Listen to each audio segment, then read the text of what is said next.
Alô, galera bonita do meu Brasil varonil! Chegou ele, o Matutinho lindo, com vocês, 8º ano de Geografia.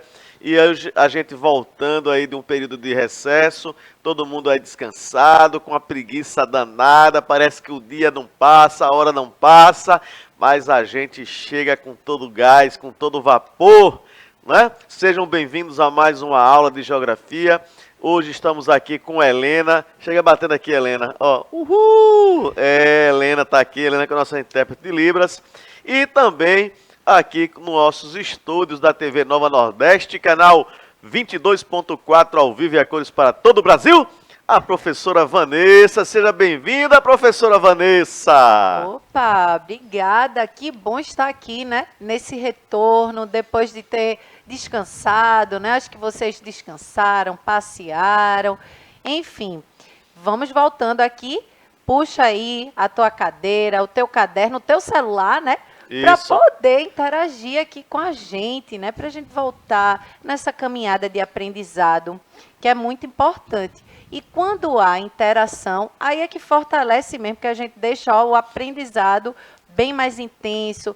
E é muito bom, né? Essa troca. Então, já que a gente está falando de troca, de interação, sim, eu vou deixar a sugestão. Qual, professor Giorgio? Aproveita, pede para Juninho Play, botar aí o QR Codes aí, ó. Os QR Codes aí na sua telinha, para você direcionar seu celular e baixar o aplicativo do Educa Recife e interagir com a gente aqui. Eu já estou ligada no chat, certo? Vou ficar aqui aguardando. Se vocês tiverem algum comentário, alguma dúvida, a gente vai tirando aqui ao vivo. Vê que legal. É massa isso. Mas aí você diz assim, professora, mas esse horário eu não consegui assistir a aula ao vivo.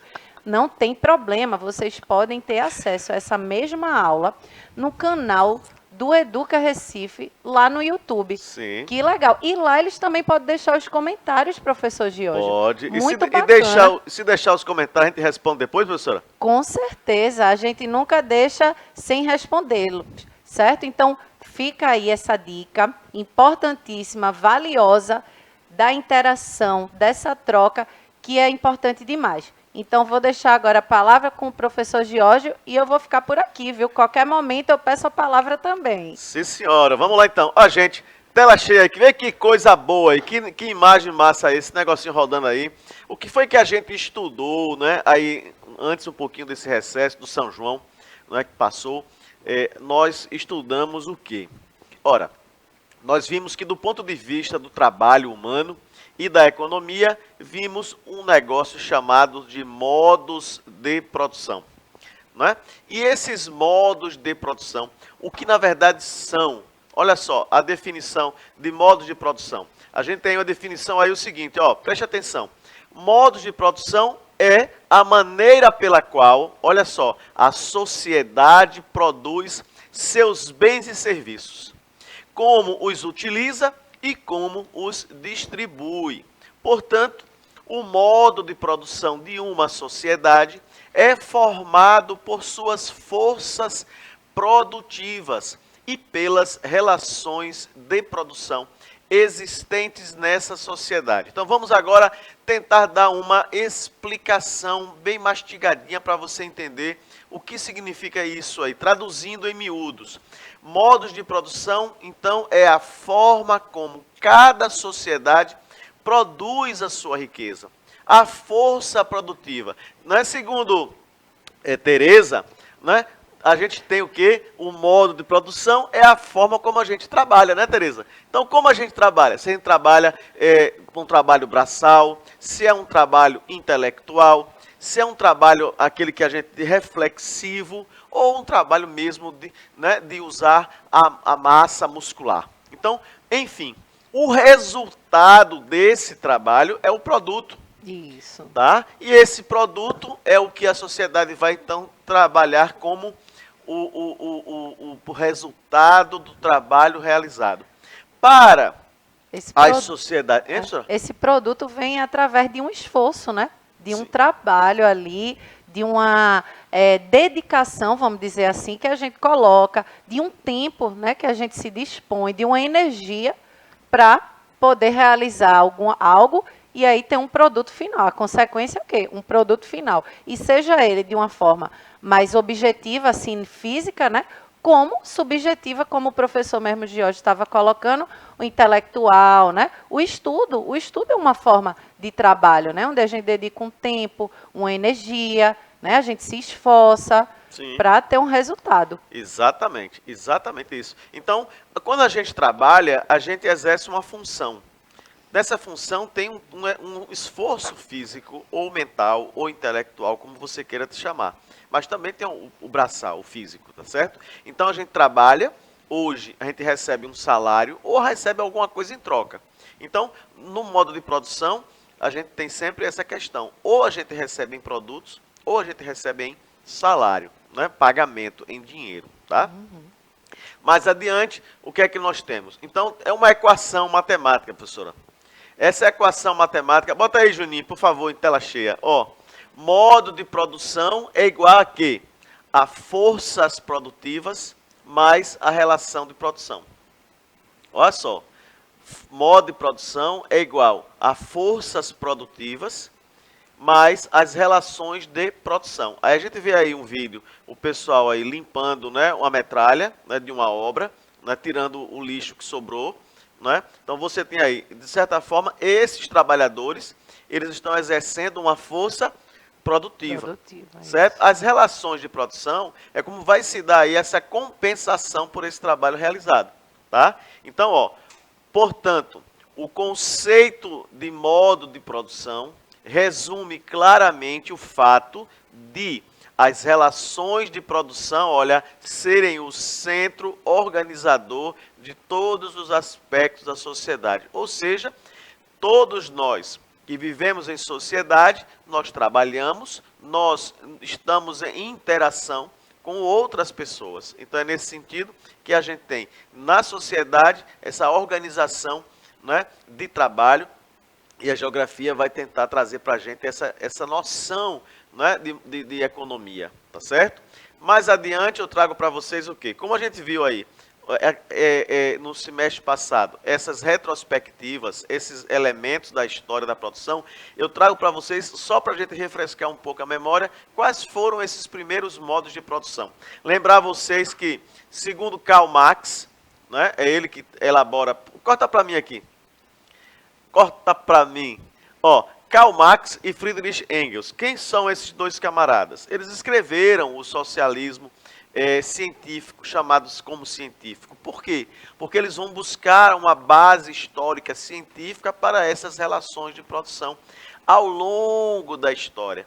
A gente aprende lá em história que a divisão da história é em antes da escrita, depois da escrita. Antes da escrita, Paleolítico, Neolítico, Idade dos Metais. Depois da história, né, a Idade Antiga, a Idade Média, Moderna e hoje a Idade Contemporânea. Marx, lá no século XIX, a partir de 1848, 1850, quando ele escreve os seus dois livros famosos, né, o Manifesto Comunista e o Capital, ele também, do ponto de vista da sociologia, né, e da economia, ele vai dividir a história em modos de produção. Então ele vai dizer, olha, a sociedade, em determinados momentos da história, ela vivenciou determinados tipos de economia. Modo de produção primitivo ou comunal, modo de produção asiático, modo de produção escravista, modo de produção capitalista, depois o modo de produção socialista. Embora ele não tenha vivenciado esse desenvolvimento do modo de produção socialista, professora. Isso. Né? Por quê? Porque, de fato, o modo de produção socialista só vai existir a partir da Revolução Russa de 1917, que você já viu essa semana aí, eu acho que com a aula do professor Luciano. E é interessante Sim. fazer um parêntese, né? Que diante de todo o estudo, né, que Marx se debruçou dos modos de produção, é importante frisar que o modo de produção capitalista, ele fez uma análise profunda, né? Veja, uma pessoa que vivenciou, né, ali o processo da revolução industrial, toda uma sociedade, né, uma forma de produção muito mais complexa, uma nova sociedade que surgia ali em tempos, né, os tempos modernos aí, um novo tipo de trabalho, de relações. Então, ele fez uma análise realmente radical, né, que vai na raiz da questão ali, dessas relações do trabalhador, da questão do trabalho assalariado. Então, ele faz uma análise muito aprofundada e mesmo, né, anos depois, a gente ainda, né, tem ele como uma referência e muitas coisas do que ele analisou, ele fez essa análise, a gente pode enxergar, né, nos tempos atuais. Então, por isso que a gente traz a referência, né, de Marx, porque ele foi um dos principais, né, filósofos, sociólogos, que fez essa análise muito aprofundada, né, com muita, como é que eu posso dizer, cuidado, né, de fazer uma análise daquele tipo de relação, de modo de produção que estava ali emergindo, né, surgindo naquela sociedade e que não era, né, tão simples como aqueles outros modos de produção que ao longo da história e das aulas aqui a gente viu, né, como o primitivo, o servil, não era tão simples, né? Era uma nova sociedade. Novos instrumentos estavam sendo inseridos dentro da sociedade, né? As indústrias, as relações de poderes, a questão da moeda, né? O capital, o dinheiro. Então, tudo isso tornava uma sociedade bem mais complexa e ele fez essa análise muito detalhada. Beleza. Então aqui, ó, eu trago para vocês em tela cheia. Observa aqui nesse mapa. Ó, a imagem do modo de produção primitivo. Você observa aí os homens nas cavernas, né? Uma pequena aldeia, uma pequena tribo, né? As pessoas vivendo ainda de forma ainda muito rudimentar. Então, a gente vai ver agora alguns modos de produção. Então, modo de produção primitivo ou comunal. Esse modo de produção primitivo ou comunal, ó, volta para cá, ele é o quê? As pessoas, elas viviam do trabalho que elas faziam em coletividade. Ou seja, não existia propriedade privada, não existia essa ideia daquilo é meu, disso é meu, aquilo é teu, né? Não. O que é que existia aí? Ora, existia a coletivização da produção, e essa produção era caça, pesca, uma pequena agricultura.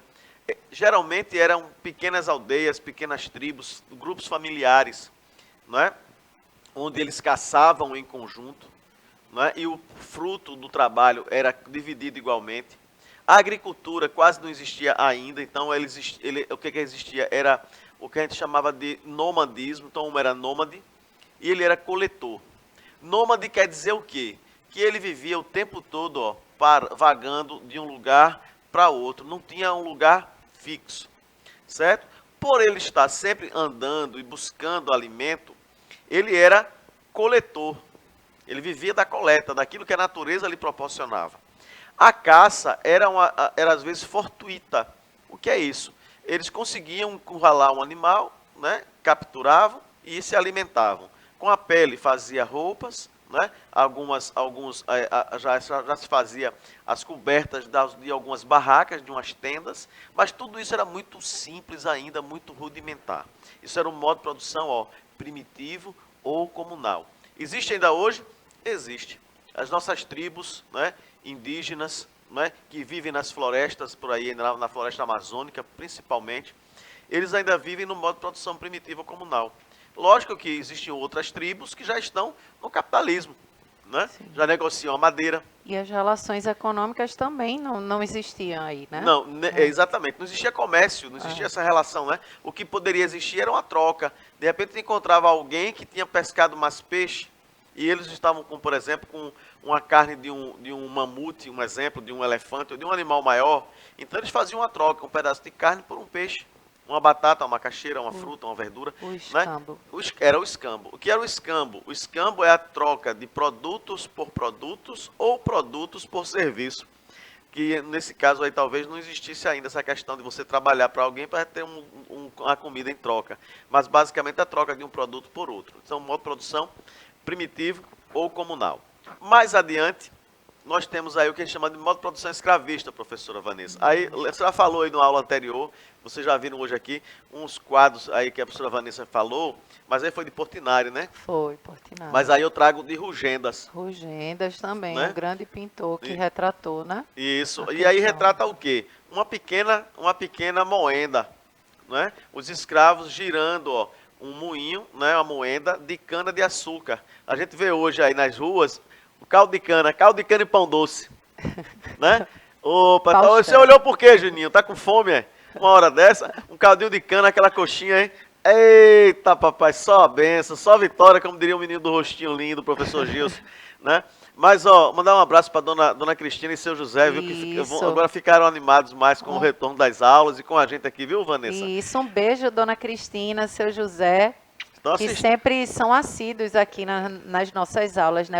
Os pais aí do professor Rostinho Lindo. É interessante que o pessoal manda recado, viu? Manda recado, pede pra gente dar recado. Daqui a pouco tá fazendo propaganda aqui, fazendo. Oi! Isso é propaganda de um produto aí qualquer, mas enfim, ó. O açúcar aí, o caldo de cana, veja que o escravo está girando a moenda, não é? E aí, essa é a clássica representação da mão de obra escrava, principalmente no Brasil durante o período colonial, que se estende de quanto, professora? De 1635. Que data é essa? É a data das capitanias hereditárias e da fundação dos primeiros engenhos de cana-de-açúcar aqui no Brasil. E vai até o período colonial, até mais ou menos 1808. Mas, nesse período aí, houve a decadência do açúcar, né, com a expulsão dos holandeses, em 1655, e começa o período da mineração, né, que é o ciclo do ouro, na região de Minas Gerais, onde também vai se empregar em massa a mão de obra escrava.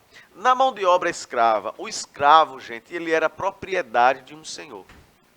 Então, no Brasil, a gente tem os africanos escravizados, que foram capturados lá na África, Moçambique, Guiné-Bissau, Angola, né, aquela região, Guiné, né, a Guiné-Bissau, né, que chama Guiné-Bissau, mas a Guiné, ali aquela região de Moçambique, então, aquela costa africana, ela foi muito usada como ponto de extração dos africanos que passaram a ser escravizados.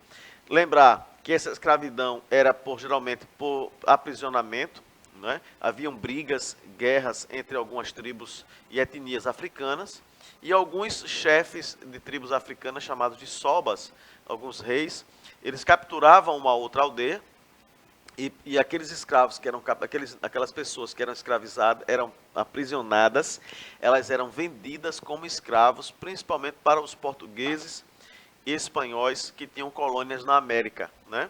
Então esse pessoal veio para cá, né, presos nos navios negreiros, eram transportados até aqui, então daqui eles eram vendidos como escravos para trabalhar nos engenhos, inicialmente de cana-de-açúcar, de algodão, depois para as Minas Gerais, na região das Minas. Alguns escravos depois foram nascendo, né, escravos, né, porque aí os primeiros foram chegando, foram na base da força, da violência.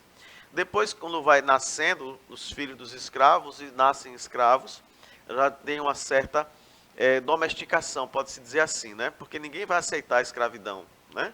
Ninguém aceita, mas enfim. Na mão de obra escrava, o escravo ele não era livre, ele era propriedade de um senhor, né? Então, qual era a liberdade que o escravo tinha? Somente quando morria. Era, na verdade, essa a liberdade. A gente sabe que o processo de abolição da escravidão, ele é lento, né? Ele começa a partir de 1845, com a lei inglesa, o Bill Aberdeen, e depois ele passa para, aqui no Brasil, Eusébio de Queiroz, lei do ventre livre, lei do sexagenário, até chegarmos à lei áurea, em 13 de maio de 1888. Mas a gente hoje, mesmo nos dias atuais, a gente de vez em quando escuta nos jornais, né, que nas regiões do Mato Grosso, interior do Brasil, na mata floresta amazônica, existem ainda pessoas que são encontradas como trabalho análogo à escravidão. O que é trabalho análogo? É semelhante à escravidão. Então o pessoal é levado para um local com a promessa de um trabalho, né, com um salário, e no fim das contas a gente tem uma situação de exploração.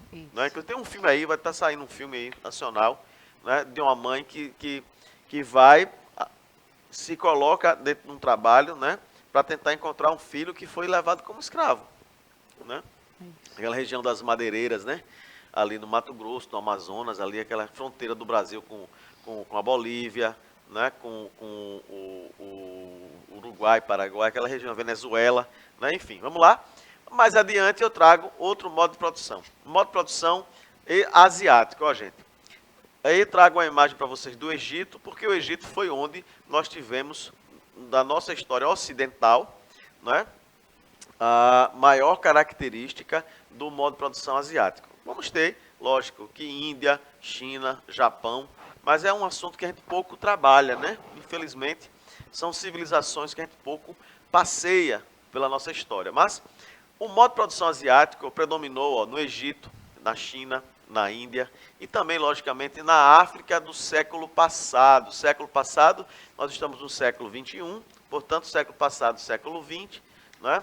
E, lógico, que no século XIX também a gente vai encontrar muito ainda esses resquícios do modo de produção asiático. Em que consistia esse modo de produção asiático? Olha só, o modo de produção asiático, portanto, no Egito, no tempo dos faraós, a gente vai notar que uma parte produtiva da sociedade era composta por escravos.